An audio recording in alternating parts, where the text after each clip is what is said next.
It's closed, we'll go over the fence. The fence is too high, we'll pole vault in. If that doesn't work, we'll parachute in, but we're going to get health care reform passed for the American people. All righty. House Speaker Nancy Pelosi vowing today that health care will get done, even if it costs another $300 billion more to fix the Senate's plan. Democrats clearly not getting the message, or are they? From Scott Brown's big election in Massachusetts.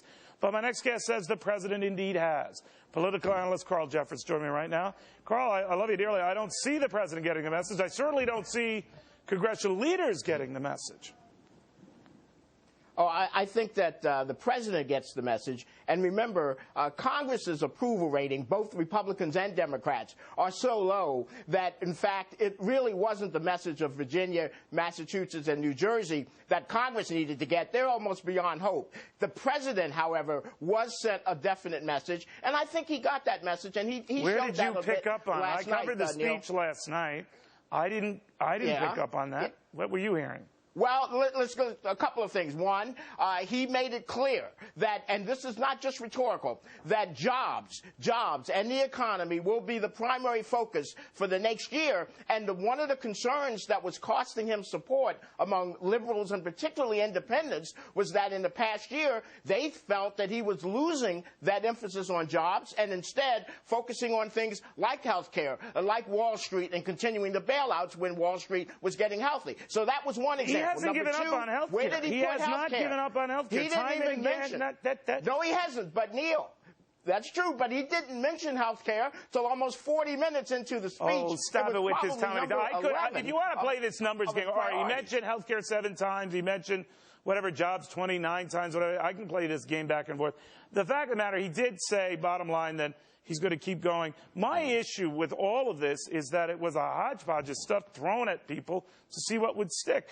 And, I wonder, like, what does that do? I mean, at least in Bill Clinton's case, after being humbled, he sort of retrenched. He met with Newt Gingrich. He said, all right, what can we do?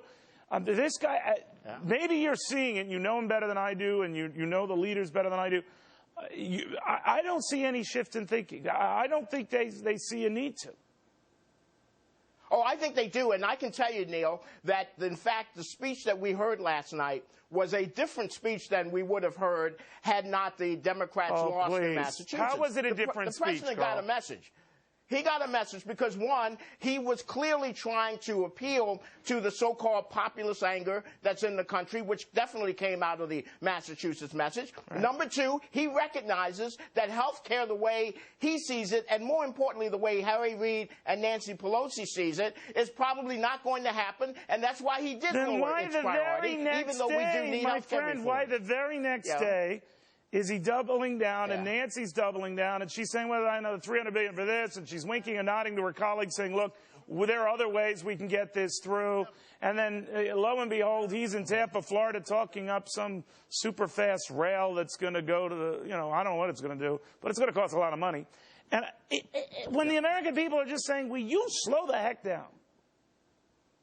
Well, that rail's going to go from Tampa to Orlando. It's about $1.6 billion that had been authorized several months ago, and Joe Biden, they defended it as being ready, essally, because they had advanced it. So Joe Biden loves anything. Joe Biden likes anything on rails, Well, he used to take the rail commuting from Delaware to Washington for 30 years. Yeah, but Neil, the president showed last night, without question, that he recognizes that he's on a path that, if he doesn't pivot differently, will cost him bigger than he will lose in November. Listen, the president's going to take a hit this November. We know that, and he knows that. In fact, every president does in their first 2 years. But what is different is that he got a wake-up call in Massachusetts, and if they stay awake and don't sleepwalk from now till November, he can turn this around. Not to turn it around so that everybody's back in his corner, and not to win. He will lose seats, but it won't be as many. I don't think you believe what you just said. I don't think you believe what you just said. Well, what I just said makes all the sense. Neil, every time I come on every week, you can't tell me I don't believe what I just said because you keep having me back. So it must make sense to somebody.